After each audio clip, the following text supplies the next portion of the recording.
Bonjour charmante personne. Dans cette vidéo, je vais vous expliquer étape par étape la méthodologie pour faire une dissertation de type Sciences Po. Je dis de type Sciences Po parce que c'est la méthodologie qui est enseignée à Sciences Po. Je suis diplômée de Sciences Po, c'est une méthodologie que j'ai utilisée, mais je pense qu'elle s'applique à beaucoup d'autres types d'études, beaucoup d'autres filières, et probablement même aussi au lycée. Si vous êtes lycéen et que vous voulez employer cette méthode, vous pouvez déjà prendre de l'avance, pourquoi pas. Cette méthodologie en 8 étapes peut être adaptée selon la matière, selon les attendus de vos professeurs, selon aussi si c'est une dissertation à rendre, c'est-à-dire une dissertation que vous allez préparer à la maison ou une dissertation dans un contexte d'examen. Du coup d'ailleurs je vais vous donner des conseils de gestion du temps si c'est quelque chose que vous faites en examen, et ça peut même s'appliquer à des exposés à préparer à la maison. Beaucoup d'entre vous étaient intéressés par le fait que je partage cette méthodologie après ma dernière vidéo où je parlais de comment je l'ai utilisée pour les épreuves écrites du concours de diplomate, du concours du ministère des Affaires étrangères. Et du coup d'ailleurs, avant de rentrer dans le vif du sujet, je voulais vraiment vous remercier infiniment pour le soutien que j'ai reçu suite à ma dernière vidéo. Votre bienveillance, gentillesse, vos encouragements, à la fois dans les commentaires de cette vidéo et par message privé sur Instagram, ça m'a vraiment touchée en fait, et ça m'a vraiment fait du bien. Si vous vous reconnaissez, sachez que je vous apprécie, et merci encore. Mais donc, rentrons dans le vif du sujet. La première étape, c'est d'analyser le sujet. Analyser le sujet, d'abord, ça veut dire analyser chacun des termes du sujet. Vraiment, prenez chaque mot de votre sujet et questionnez-le. Pourquoi ces mots est au singulier ou au pluriel? Voilà, est-ce qu'on parle des facteurs au pluriel ou du facteur au singulier? Est-ce que si on parle d'une région du monde, comment vous déterminez les limites géographiques de cette région du monde? Vraiment, chaque mot a son importance, analysez chaque mot. Ensuite, vous allez analyser ces mots en relation les uns avec les autres. Qu'est-ce que ça vous évoque? Et ensuite, vous allez noter tout ce que ça vous inspire. Alors ça, c'est un peu plus ma méthode personnelle, on va être honnête. C'est quelque chose que j'aime bien faire pour démarrer en fait le processus de la dissertation et pour déclencher ma réflexion, me mettre dans un mode de réflexion critique. Une fois que je vois ces termes qui sont analysés, qu'est-ce que ça m'évoque? Et je vais noter tout ce que ça m'évoque. Notamment si on est au brouillon, en fait, je vais vraiment prendre une feuille et juste, je vais noter un peu je vais mettre des flèches qui partent des termes du sujet et je vais écrire tout ce que ça m'évoque. Ça peut être des dates, ça peut être des événements, ça peut être des chiffres, ça peut être des théories, ça peut être des auteurs. Vraiment, tout ce que ça vous évoque, vous balancez tout le brouillon, il n'y a pas besoin que c'est une structure particulière, c'est vraiment la phase de brainstorming. Pour vous donner une illustration concrète de ce que ça donne cette analyse du sujet dans un contexte d'examen, je vais prendre l'exemple du sujet que j'ai eu au concours du ministère des Affaires étrangères, secrétaire d'Orient, pour l'épreuve de civilisation. Voilà comment moi, en examen, j'ai analysé le sujet qui était « Les États-Unis sont-ils encore un acteur majeur en Asie ?»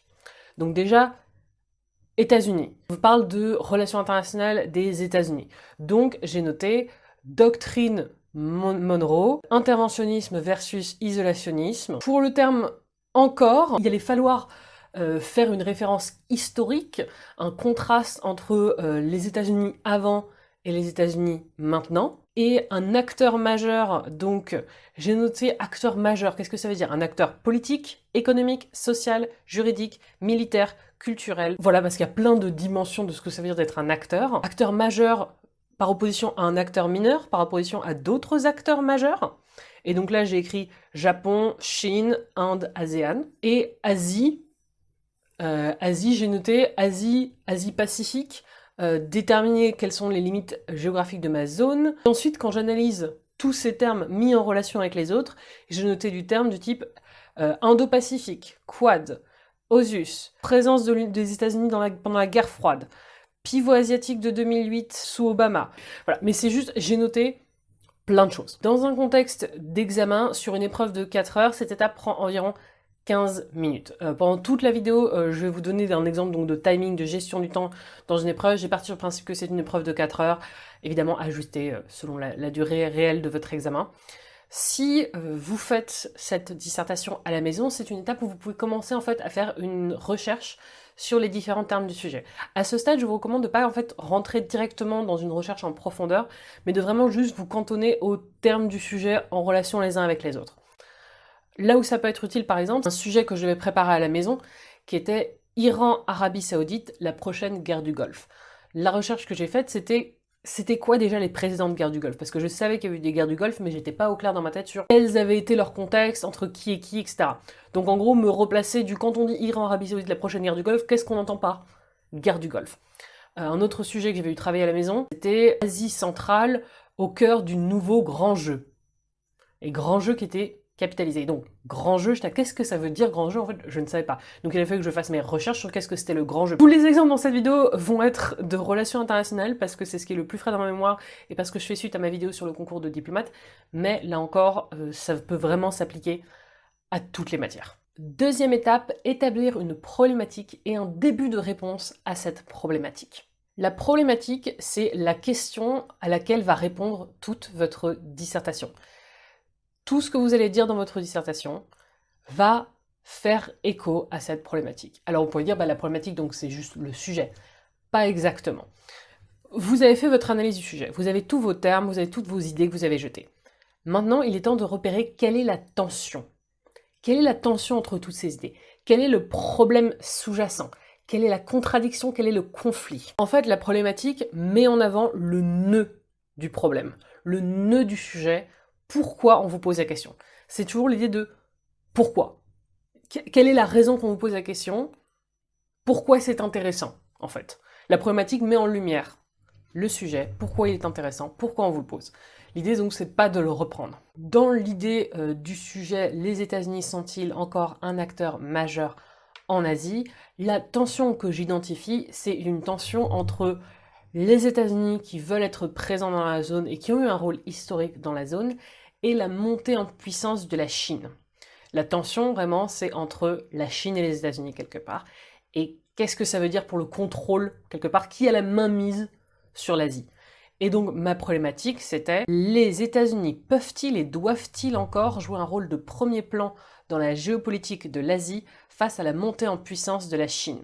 Quelque part, on pourrait dire que c'est une reformulation du sujet, mais pas... Non, en fait, parce que je mets en avant le... Pourquoi est-ce qu'on se demande si les États-Unis sont encore un acteur majeur en Asie? Parce qu'ils l'ont été par le passé, mais parce qu'il y a une montée en puissance d'un autre acteur qui remet ça en question. Face à cette problématique, vous allez établir un début de réponse. En gros, comment vous répondrez de façon très simple à cette question en 2, 3 ou 4 phrases. Quelles sont les idées clés que vous voulez mettre derrière? Dans un contexte d'examen, cette étape de formulation de la problématique, début de réponse problématique, doit vous prendre environ 10 minutes. La troisième étape, c'est de faire des recherches si vous êtes à la maison, évidemment. Donc, vous ne pouvez pas le faire dans un contexte d'examen, mais si c'est une dissertation que vous préparez chez vous, c'est le bon moment de vraiment faire des recherches. Cherchez sur Internet, il y a des très bonnes informations sur Wiki. Cherchez sur le site de votre bibliothèque s'il y a des ouvrages sur le sujet. Cherchez en général s'il y a des articles sur des sites comme Cairn qui peuvent vous orienter. À moins que vous soyez en train de préparer un mémoire, c'est vraiment la peine en fait de lire des ouvrages entiers dédiés au sujet. Souvent il va y avoir beaucoup de choses que de toute façon vous n'allez pas avoir le temps ou la place d'évoquer dans votre dissertation. C'est mieux en fait quand vous choisissez un livre de repérer directement les sections qui sont importantes pour vous, pour pas que vous perdiez du temps en fait à lire des choses que vous n'allez pas pouvoir utiliser. Ou encore mieux donc que vous trouviez des articles, parce que généralement les articles sont plus courts qui sont directement liés à votre sujet. Notez les informations utiles, les informations que vous voulez utiliser de vos lectures, centralisez-les toutes sur un document, moi généralement donc c'est un document sur ordinateur, et à chaque fois précisez bien dans quel ouvrage vous avez trouvé l'information et la page. Ça peut vraiment vous être utile pour plus tard si vous vous rendez compte qu'en fait vous voulez des détails supplémentaires sur ce point, pouvoir le retrouver. La quatrième étape, organisez vos idées en plan détaillé. Donc si vous êtes en contexte d'examen, évidemment, c'est votre troisième étape, c'est directement après avoir fait votre problématique. Utilisez vos idées clés de réponse à votre problématique pour en faire vos grandes parties ou sous-parties. Vous pouvez évidemment les modifier, les affiner si vous avez fait des recherches ou de la réflexion, mais ce sont donc vos grandes lignes directrices. À ce stade, relisez vos notes, relisez tous les concepts que vous aviez jetés au début, relisez voilà, toutes ces idées que vous avez mis au brouillon pour rassembler un peu votre esprit sur l'ampleur du sujet. Gardez toujours en tête que l'idée c'est qu'avec votre dissertation, vous devez couvrir l'ensemble du sujet, vous devez répondre vraiment à l'ensemble de la question, mais vous ne devez pas non plus la dépasser. Il faut répondre à toute la question, mais quelque part rien d'autre que la question. Et là, c'est le moment au brouillon d'écrire votre plan.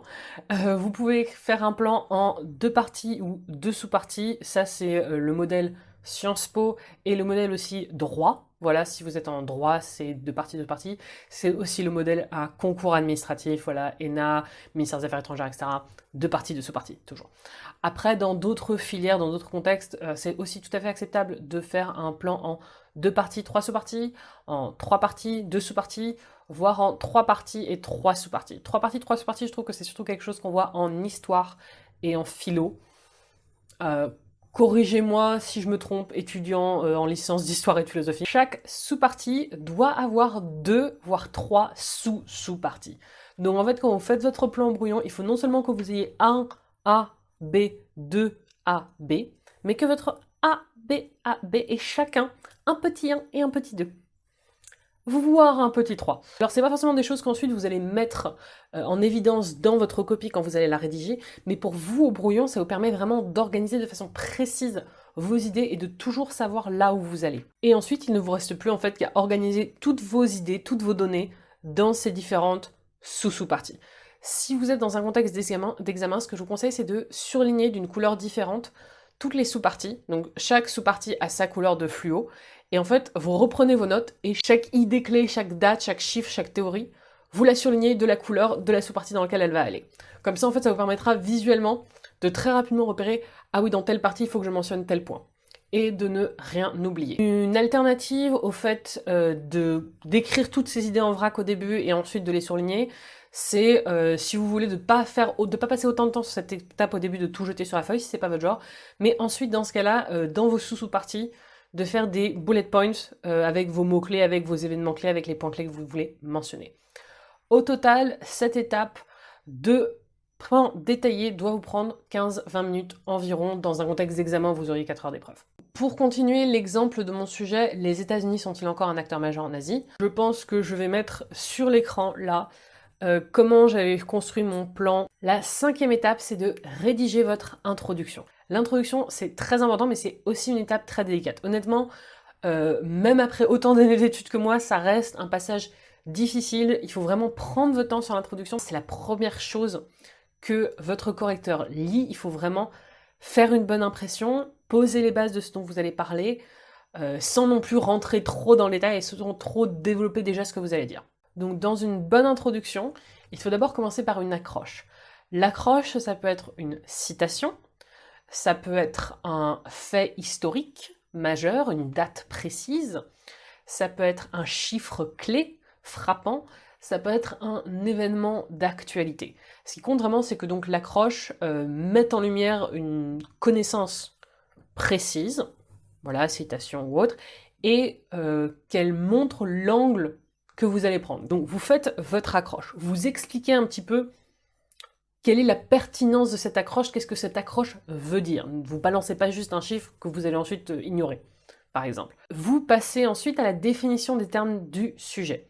La transition entre accroche et définition des termes du sujet, ça peut être un peu délicat. L'idée donc c'est que votre accroche doit être vraiment très liée au sujet et doit vous permettre en fait de mettre en lumière quelque chose sur le sujet. La définition du terme du sujet, en fait, c'est utile surtout si vous avez des termes un peu spécifiques, des concepts philosophiques, des concepts économiques. Mettre quelque part un cadre à votre sujet. Vous passez de la définition du sujet à la problématique. Comme vous avez déjà fait ce travail au brouillon, normalement il n'y a pas de problème, vous pouvez facilement mettre en avant comment ces facteurs, ces éléments du sujet donnent cette problématique. Et donc une fois que vous avez fait cette mise en tension, cette annonce de la problématique, vous passez à l'annonce du plan. Dans un contexte d'examen, vous pouvez choisir de rédiger cette introduction entièrement au brouillon avant de la recopier sur votre copie. Je sais que c'est ce que j'ai fait personnellement pendant de nombreuses années. Après, maintenant, je le fais plus parce que j'ai beaucoup l'habitude, mais voilà, ça dépend de vos préférences, ça dépend aussi de votre gestion du temps. Ce que je conseille, si vous avez une épreuve de 4 heures, c'est que la partie rédaction au propre de votre introduction soit finie au bout d'environ 1h15 sur 4 heures d'épreuve. Il vous restera donc à ce stade 2h50 pour la rédaction de votre grand 1, grand 2, voire grand 3 et conclusion. La 6e étape, c'est la rédaction. Et oui, maintenant que vous avez tout ça, il est temps de rédiger le cœur de votre propos, le cœur de votre dissertation. D'un point de vue formel, rappelez-vous bien que les titres doivent être sous forme de phrase. Voilà, c'est pas juste un groupe de mots. Il faut vraiment éviter de dire l'histoire de tel truc. En fait, si on pourrait remplacer un mot de votre phrase par quelque chose de complètement différent et ça aurait le même sens, c'est que ça ne marche pas. Faites des phrases pour vos titres. Après, s'il faut que ça soit apparent de type grand 1, le titre ou pas, ça dépendra de vos professeurs, ça dépend des matières. Je vous conseille aussi de faire des chapeaux en fait pour chacune de vos parties. Quand vous commencez un grand 1, vous faites le titre et une sorte d'introduction de qu'est-ce que ça va être le A et le B. En fait, rappelez-vous bien que un paragraphe, c'est une idée. Donc un paragraphe, c'est vraiment un concept, une idée clé et son exemple. Son exemple, ça peut se baser sur plusieurs choses, sur plusieurs éléments, mais tous ces éléments, tous ces exemples doivent soutenir la même idée qui doit être contenue dans la première phrase de votre paragraphe. Évitez d'avoir un ton journalistique, évitez en général les tournures de phrases journalistiques, à moins que vous soyez dans un examen de journalisme. Évitez aussi de faire des phrases trop pleines de fioritures. Évitez les phrases longues, interminables, essayez d'aller plus à l'essentiel. Si c'est une dissertation que vous préparez à la maison, référez-vous aux notes que vous avez faites sur différents articles, les livres que vous avez lus, mais soyez vraiment transparent sur vos sources. C'est-à-dire que si vous citez un ouvrage, mettez bien que vous le citez. Ne faites pas de plagiat, ne cherchez pas à cacher en fait votre inspiration. Utilisez les bonnes méthodes de référencement. Soyez cohérent si vous faites des notes en bas de page, etc. sur le format de ces notes tout au cours de votre dissertation. Du point de vue gestion du temps dans un examen, donnez-vous un timing précis. En fait, une fois que vous avez, au moment où vous avez commencé la rédaction, voyez le temps qui vous reste et prévoyez-vous une division claire de votre temps. Vous pouvez même le noter, moi c'est ce que je fais, c'est que je note à l'écrit, en fait il faut que j'ai fini mon grand 1 à telle heure, il faut que j'ai fini mon grand 2 à telle heure. Comme ça c'est très précis là où je dois en être à telle heure pour être sûr de ne pas être dans la merde à la fin. 7e et avant-dernière étape, la conclusion. Il faut bien garder du temps à la fin de votre dissertation pour la conclusion. Après, certains professeurs ou certaines matières vous diront que ce n'est pas nécessaire, voire pour eux c'est carrément superflu de faire une conclusion.